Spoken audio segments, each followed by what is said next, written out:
Hello everybody, welcome to the MNB World talk show. Today we have invited a person who has 10 years of working experience in Mongolia. He is Vice President at the Erdene Resource Development Corporation. Please welcome Mr. John Lyons. Thank you very much for accepting our invitation. My great pleasure, thanks. Thank you. Let's first of all start from the very first reaction when you got this offer to work in Mongolia. How did you react? You know, at the time for my current role, I was already well accustomed with life in Mongolia. I think the more strong reaction was as a university student when I first visited Mongolia. Oh, really? I arrived in the middle of the night. No one came to pick me up at the airport. Surrounded by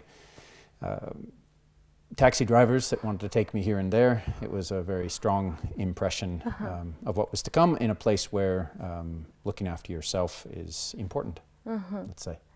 Okay, and what was your very first job in Mongolia? Well, as I mentioned, my first experience coming to Mongolia was as a university student. And it wasn't until after finishing university some years later that I had the opportunity to come and work in Mongolia. At that time, I worked for a small lending fund and with the commercial banks in the country, providing loans primarily to new businesses and small businesses in the Gare areas of Ulaanbaatar and in selected parts of the countryside. And what else surprised you the most in Mongolia, except that taxi drivers who wanted to pick you up? Sure. You know, I think what you read about Mongolia and what you experience, and not just Mongolia, but any country is quite different. So, you know, many of my preconceived notions about Mongolia were related to nomadic pastoralism, herding. And while the countryside, I think in many respects, lived up to that type of self-sufficiency and lifestyle, living off the land, living independently, in the city there was a lot more familiarity perhaps, and that came as some surprise. I had lived also in the former Soviet Union, in Russia and in Kazakhstan, and done some traveling for work and study in that part of the world. So the architecture and city planning in some respects was reminiscent of those other parts of the world. But you know, I think the vastness of the countryside, and still to this day, Mongolia's landscape and countryside is perhaps its most unique and admirable asset.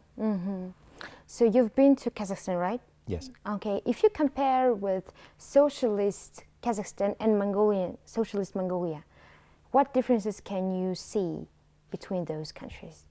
Well, it's a bit abstract given that, you know, in my time, I've only visited both places subsequent to the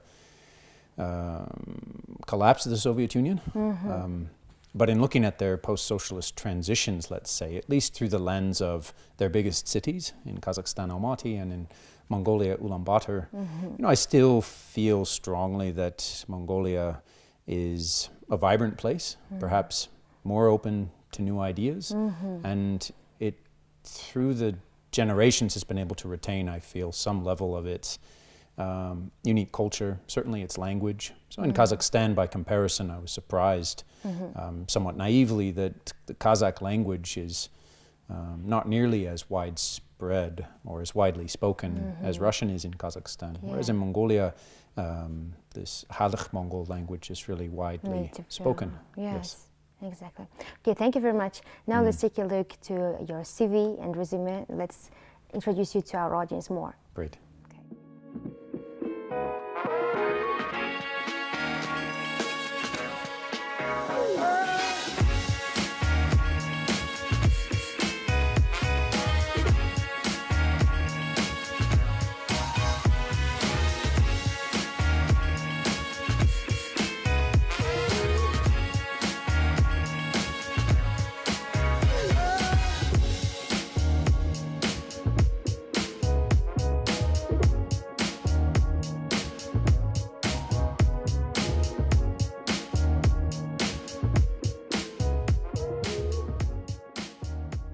Oh, thank you.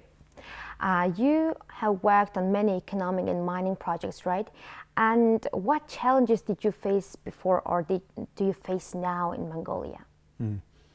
I think every project has its own unique challenges, and often those challenges are created by the people working in a given project. I suppose if I had to choose one, the biggest challenge is always in a given project aligning everyone's understanding and communicating in terms that everyone can then take ownership of. So a mining project or a loan product or a government policy can be quite technical and complex. Breaking that down into its respective parts in a simple way that conveys not only the potential benefits of a project, whether it's, like I said, a new loan product or putting a savings deposit in the bank or changing government policy or building a new mine, it needs to speak to people on their level, let's say, from the, and everyone plays a role in your organization. So from your driver and assistants to your laborers, on through to your communications, management, and board. And so I think communications both within and outside of an organization and a project is a unique challenge that's not so unique to Mongolia. I think in Mongolia, you know, I'm a bit biased in the sense that Mongolians have proven again and again to be fast learners and very adaptive. I think where we in Mongolia sometimes underperform is around time management, and in perhaps planning and efficiency. But so long as the bigger picture remains in focus, then we're... But what should we do to change for this? I mean, to be more maybe responsible, to be in time. What exactly should we do to change this system completely? I mean, to be more alike to European people, to be alike to Western culture, to be on time all the time, What do you think about it? Well, I don't mean to suggest we adapt such a strict custom or seek to change ourselves to be like more like Western culture necessarily. I think there's from every culture things that we can learn from and things that we can improve personally. And so what I mean is, you know, I think the change, you're right, it's systemic, but it starts with the individual. And the way that it starts with the individual is that you, Susanna, or me, John, we realize and respect our own time. And if we respect our own time, then we respect the time of others. It's really that simple in my view. One item that maybe drives this lack of time management can be not a lack of respect per se, but a lack of purpose. You know, it's my work. It'll happen. Marrash. Tomorrow I can deal with that. But if we apply some sense of urgency in our personal and business matters, then maybe we can work through them more effectively. I see. Okay, let's continue then with your work again. I mean, where exactly did you work before coming to Mongolia? I've worked as an interpreter for immigrants and refugees in the United States. I worked recruiting university students from small towns in Russia to participate in exchange program to the United States. I had the opportunity to work with small credit cooperatives in central China. But to be perfectly honest, for the last 20 years, try as I may, much of my career and professional focus has led me back to Mongolia. Why? I think it's both personal and professional. So there's something about Mongolian culture, language, people that has attracts you. Has resonated, has attracted me, or become a part of how I experience the world, maybe. And you know, professionally, there has been opportunities to do something new, to do something I've never done before, and to try a new challenge. And you know, I think in any job role, for me, the people with whom you work has been most important. Yes. Working with a team you trust and have confidence, respect for, that makes all the difference. Okay, you perfectly speak Mongolian, and you learned it while you were in university, right? when you were studying? I began learning in university, and I'm not sure I'm finished or will ever finish. So why did you choose Mongolian language? It wasn't so much the language, and of course finding a university in the United States that teaches Mongolian is quite difficult. There are some, but it's rare. It was more about Mongolian culture and history that first attracted me to Mongolia. And it was the ability of a people to persist given the climate and distance from other population centers in the world was quite interesting and unique. And still to this day, there's some part of that happening. Okay. And could you please tell us about your educational background? What university exactly did you graduate? Sure. And your major, please? My education. And again, for full disclosure, I think I'm quite a strong supporter of education and believe in its power as a personal investment, let's say, in your life. I can't emphasize that enough. When I attended my undergraduate study in a small liberal arts college near Boston called Wheaton College, and there I completed a double major in physics and anthropology. Wow. And in the intervening years, I've done mostly language study and other kind of professional studies. But in 2012, I began master's study in business administration out of Maastricht University. It's in the Netherlands, and completed that a few years thereafter. So what languages do you speak? I can speak English reasonably well. Maybe French? What language do you speak? My in European Netherlands? languages are very out of practice, as any of my friends watching now or will surely attest. But I learned French as a child and lived in Italy when I was in university, wow. so I can communicate in those languages, perhaps not well. Okay, thank you. Now let's come back to Mongolia. Please. Okay, let's talk about the projects which you implement. Exactly what projects do you implement, and on what projects are you working now? Sure. In my professional life, Right, you're referring, yes? Currently, I'm working for a Canadian invested company that's listed on the Toronto and Mongolian stock exchanges called Erdene Resource Development Corporation. They've been active in North America and in Mongolia for approximately 15 years now. And the work in Mongolia has led to a new discovery of a hard rock gold deposit in Bainhungaraimak. And the company's current work is focused on gaining support for the development of a new gold mine in Bainhungar. The project is called Bainhundi. Thank you very much. Now let's take a look to the next package with your office. Okay. Please.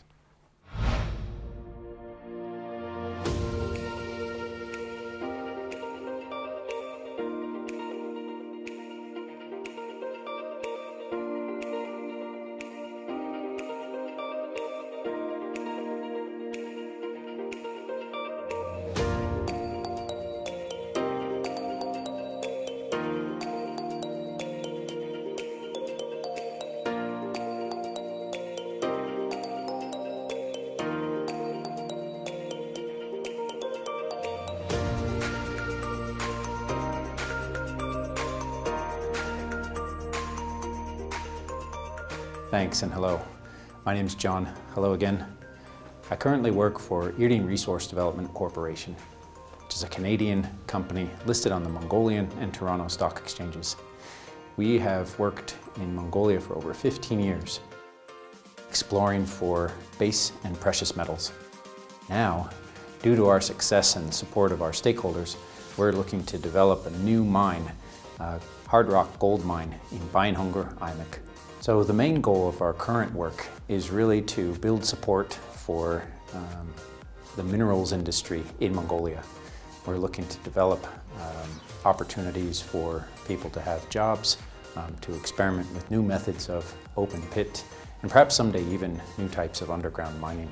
What excites me about our work day to day are the opportunities it provides for new infrastructure, jobs, and for continuous and new types of protecting the environment as we look to find and develop the metals and materials that run our modern world here in Ulaanbaatar and elsewhere. Wow, very interesting. Okay, let's talk about the lesson of your life. What is the biggest lesson that has influenced your life? It's difficult to pick a single lesson, yes, wouldn't you say? Mm-hmm. Of course. Let's talk about philosophy here. Sure. It's quite personal and unique to an individual. For me, maybe I'd pick 3 things as lessons. The experience of family. People experience family in many different ways. For me, I grew up with younger siblings in a household, and so the experience of being the oldest sibling had a strong influence on my life, particularly when I compare to my younger siblings and the way that they experience the world, the way that they take on responsibility. And it's a perhaps broad statement, but I think that experience had a strong impression on who I became later in life. Second was sort of along those same lines as, older sibling taking the brunt of the challenge and sticking your neck out on behalf of your family. I had the experience of leaving my home at age 17 and, under positive circumstances. Okay. It was quite a privilege, not by any means a negative experience, but living on my own and at that age learning to manage my affairs, the basic responsibilities of adulthood, let's say, had a very strong impression on me personally. When you can't easily rely on the support network, the social network that you build up in your early years of your life, when you completely relocate and move to a new environment. And that experience, I think, encouraged me to have confidence in my ability to reinvent my surrounding, my support network, even where I might not have any existing contact or previous experience, or in the case of the Netherlands or Russia or Mongolia, maybe don't even know much about the language or the culture. And so that ability to learn and improvise is, for me, a very important life lesson. I also am an amateur musician. I play stringed instruments, guitar and mandolin, and I am self-taught in those instruments, primarily through improvisation and listening. And so I think improvisation and listening are, for me, very valuable, or at least valued life skills. Yes, exactly. Wow, that's really impressive. Let's continue with another your hobby, which is connected with your running. The third lesson, speaking philosophically, is really the connection between mind and body. Yeah. And for me, fitness, although it's come in different forms, and I probably you and your audience can all relate. Sometimes our fitness is better, sometimes our fitness is less good. It comes in many forms throughout your life. But for me, some form of fitness has always been a very healthy, stabilizing and important component of my life. I feel more productive. Just feel good generally, whether it was as a kid growing up playing baseball or football, or more recently in my running or cycling pursuits. And you support an international Achilles marathon, right? And you run as a guide there. So could you please tell us about this marathon? Sure, absolutely. So maybe just a few words on Achilles International. Achilles International is an organization promoting personal achievement of people with disabilities, and really acts as a rallying call for those who are perhaps vulnerable, underprivileged, or in other ways disadvantaged in our society, for them to attain personal achievement through fitness and particularly through running. So they have a number of different programs, from walking and hiking club to fitness activities, specific programs for kids with disabilities in schools to promote accessibility, activity. But perhaps their most well-known and headline program is around the world's elite marathons. So there's 6 elite marathons, Chicago, Tokyo, Berlin, New York City. And from 2015, a chapter of this organization called Achilles International has been established in Mongolia, and every year they organize, both here in Mongolia, and they organize the participation of a number of athletes with disabilities abroad in one of the world's elite marathons. That's typically, for the last 5 years, been in New York City. The organization has its roots in New York with an athlete there who was really a pioneer in fitness and athletic activities for people with disabilities, who was one of the, call it the first inspirations, and ran the New York City Marathon with a prosthetic leg back in the 1970s. So yes, to your question, for the last 2 years I have volunteered as an athletic guide for Mongolian runners with disabilities. Really impressive runners, better runners than I am. Each year it's always challenging to find a guide that's well matched, because effectively you're running in support of and in order to kind of motivate and empower your athlete to achieve their personal best. And for some, their personal best may be simply running 42 kilometers and finishing a marathon. Many able-bodied people of the world and of this city of Ulaanbaatar have not had that experience. So watching that from, particularly for those who are doing an elite marathon for the first time, is quite impressive, simply because the level of organization and the level of professionalism that's brought to these global events is very high. You are running the same course at the same time with the world's top endurance runners, and that's while we are, or at least I am, quite a ways behind the world's elite runners. It's been a great joy to participate alongside an athlete, for that athlete to achieve a personal best in both of the last 2 years. And I'd say, more so than just the marathon. I mean, the marathon is perhaps the tip of the iceberg of the work of Achilles International. The more, call it mundane but meaningful work, happens on a day-to-day basis, where people are gathering at the park for fitness. People are gathering in Zeisen area to walk into the woods in the winter months. And these are, oftentimes people with physical disability, people with autism, who may not have other immediate or easy outlets to participate in the types of social activities that you and I would sometimes take for granted. Yes. And why did you choose running itself for yourself? Well, running is quite simple, isn't it? If you can, you don't even need to be able to walk, essentially. We have hand cycles now for those who are paraplegic. I can't give you a good reason, really, why running. It's an accessible sport. It doesn't require a whole lot of investment. It just requires time, commitment, and effort. I can't say it's my favorite sport, to be perfectly honest. Wow. It's very demanding. It's very exhausting, particularly for long distance running. But it is satisfying, and it's something that you can do all your life long. And if I had to choose a form of running, for me, road running can become monotonous. It's rewarding once you get into it and commit. But I think personally I prefer sort of what's called fell running, off-road, in the woods and in that kind of scenery. I prefer.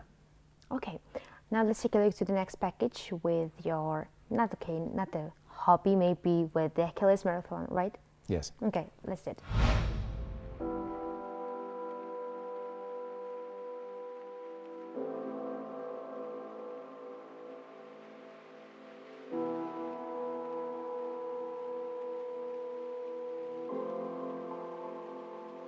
So one of my favorite pastimes is running, and the way that I run nowadays is to mentor and help other people to learn to love running. And the way we're doing that here in Mongolia is through Achilles International's Mongolia chapter. The purpose of that is to support people with disabilities to have personal achievement through running and fitness. I ran my first marathon in 2005, so that was what, 15 years ago. But I'm not an avid marathon runner, I must admit. My favorite form of running is the 10-kilometer event as part of a triathlon. So swimming, cycling, running in that order.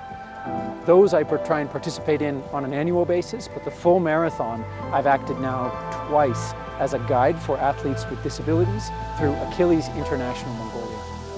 What makes a marathon unique? Well, its pain certainly makes it unique. It's one of the endurance sports that has its history steeped in the, let's call it the myth and legend of ancient Greece and those times. Running 42 kilometers straight without pause is a tremendous physical challenge that many runners aspire to. And in this case, working with people with disabilities, oftentimes our athletes, they don't come initially to Achilles as athletes. It's through seeing other people with disabilities able to achieve that marathon completion that acts as an inspiration for them and really for the rest of us. There's many able-bodied people that are never able or don't decide to run a marathon. Wow, that's impressive. Now let's talk about your family. How do you spend your free time? I wish I had more free time to spend. I think we can relate to. Sorry for that. I have, no problem. I have two young daughters, and as much of my free time as possible, my wife and I spend with them, certainly, and our extended family. Like you've seen now with Achilles, we also enjoy our activities, and especially now in autumn, getting outdoors is quite nice as the colors are changing. It's before it gets too cold, but it's also not hot anymore, so quite a nice time to hike or to cycle or to simply have a stroll in the park. We do enjoy that a great deal, and perhaps, I don't know, like anyone else, we like to cook. We like to spend time together, put it simply. And what kind of father are you? Are you strict? I think my kids would probably suggest that I'm more strict than mom, but it depends on the context, I suppose. Since we come from two very different cultures. My wife's Mongolian, as many of your audience perhaps surmised in the course of this interview, and so we have different cultural background, very different upbringing, but somehow we find a compromise. That's life. Okay. And the last question. Let's talk about your future goals. What are your plans for the future? My plans for the future? You know, I think my health and happiness, like many now, as we watch the world experience the novel coronavirus and the risks that it's posed and the burden that it's placed on our society, clean air and good health are my highest priorities for now and for the future. I hope to experience, I hope that my children and someday their children can be very proud of Mongolia, is an important personal goal of mine in the future.